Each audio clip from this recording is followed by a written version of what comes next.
महाराष्ट्राच्या मुख्यमंत्र्याचा 60वा वाढदिवस हा विषय केंद्रस्थानी ठेवून मी आज चर्चा करणार आहे माझे ज्येष्ठ सहकारी राजेश कोचरेकर यांच्यासोबत.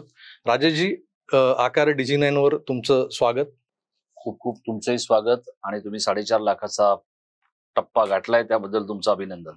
राजेशजी, तुम्ही वेळात वेळ काढून आज या दिवशी म्हणजे खरं तर हा आजचा दिवस तसा फार धावपळीचा आहे. म्हणजे मुख्यमंत्र्यांच्या मतदारसंघात तुमचा राबता असतो, त्यात तुम्ही जवळचे आहात आणि त्या अनुषंगाने बरेच कार्यक्रम तुम्ही घेताय. म्हणजे तुमचा पॅराग्लायडिंगचा तो एक विषय आहे जो पाचगणीला होतोय. एवढा मोठा भव्य दिव्य म्हणजे मोठ्या प्रमाणात होणारा कार्यक्रम आहे. असा कार्यक्रम यापूर्वी मला वाटतं कुठल्या मुख्यमंत्र्याच्या वाढदिवसाच्या निमित्त कोणी केलेला मला आठवत नाही. या मुळात असं आहे की हा जो पॅराग्लायडिंगचा कार्यक्रम घेतला गेलेला आहे याचं वैशिष्ट्य एवढ्यासाठी आहे की मी काही गोष्टी रिलेट करत असतो.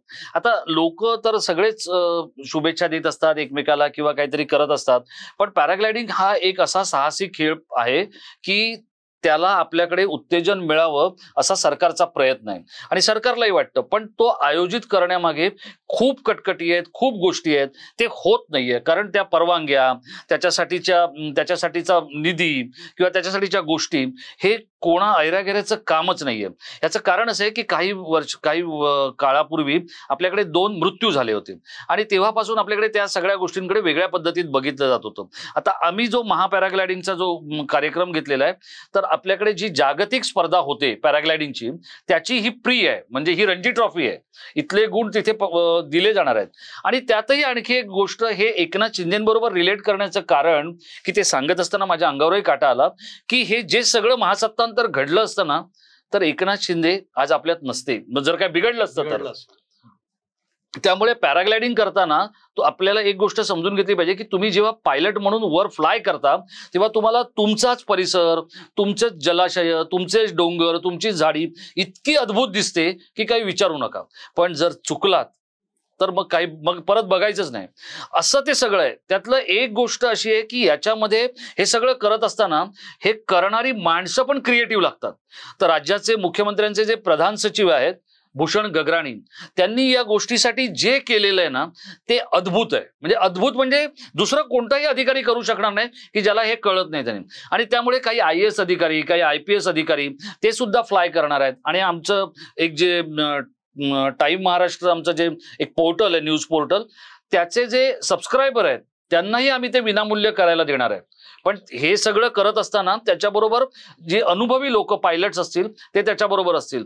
हे जे पॅराग्लायडर्स आहेत यातला एक टास्क जो आहे जागतिक या सगळ्या लोकांना म्हणजे पॅराग्लायडर्सना, तो दरे गावात उतरणं. दरे हा एक दुष्काळग्रस्त गाव होतं. मुख्यमंत्री किंवा मंत्री झाल्यानंतर एकनाथ शिंदेंनी त्याचा कायापालट केला. तर आपल्याकडे प्रमोशन करण्याच्या ज्या काही पद्धती आहेत, MTDC करतं किंवा इतर जी काही आपली सरकारची अंग आहेत ती एखाद्या गोष्टीचं प्रमोशन करतात. त्या प्रमोशनांबद्दल मला जरा थोडंसं एक रिझर्वेशन होतं की हे वेगळ्या पद्धतीत आपण केलं तर काय होईल. आता असाच प्रकार आम्ही कोकणात करतोय की पॅराग्लायडिंगच्या संदर्भातला.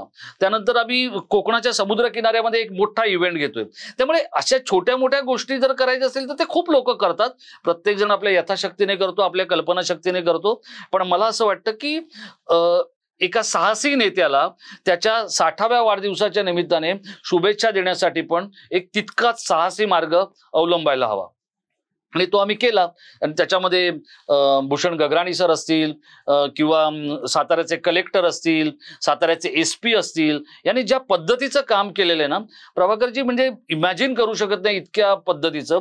आणि मला तर भूषण गगराणी सरांबद्दल इतकं म्हणजे हा माणूस एखाद्या डेरर खेळासाठी किंवा एखाद्या डेरर गोष्टीसाठी एरवी शांत असणारा, संयमी असणारा आणि अगदी ज्याला आपण नितळ जलाशय म्हणतो असा असणारा माणूस इतक्या अग्रेसिव्हली काम करताना बघणं म्हणजे हा खूपच आनंद होता.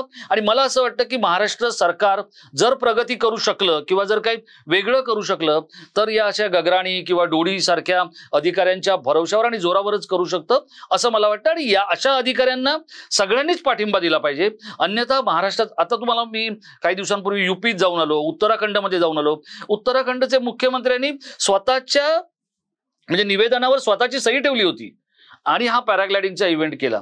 सो या अशा पद्धतीच्या गोष्टी आपण जर केल्या तरच MTDC सारख्या गोष्टी आणि किंवा जे संस्था आहेत त्या हे सगळं पुढे घेऊन जाऊ शकतील. आणि महाराष्ट्र सरकारचे त्यासाठी आभार मानले पाहिजेत की त्यांनी आता कक्षेबाहेर विचार करायला सुरुवात केली आहे. खरंच आहे, महाराष्ट्रात एवढ्या जैवविविधता आहेत आणि बऱ्याच गोष्टी आहेत ज्या अनएक्सप्लोर्ड आहेत, म्हणजे अजून त्याला प्रॉपरली एक्सप्लोर झालेल्या नाहीत त्या, आणि त्याच गोष्टी हे सरकार करू पाहत आहे. आणि 60व्या वाढदिवसानिमित्त हा जो काही उपक्रम तुमच्या माध्यमातून होतोय त्याला आमच्या शुभेच्छा तर आहेतच. जमलं तर मी येईन पॅराग्लायडिंग करायला. नक्की या. तर आज या तुर्तास इथेच थांबूया, कारण शुभेच्छांच्या बडी मारात म्हणजे गोड जसं म्हणालो मगाशी, त्यात हाही थोडीशी आंबट गोड शुभेच्छा आमचीही होती. तर थांबतो इथेच, पुन्हा भेटूच, तोवर आपली काळजी घ्या. धन्यवाद, नमस्कार.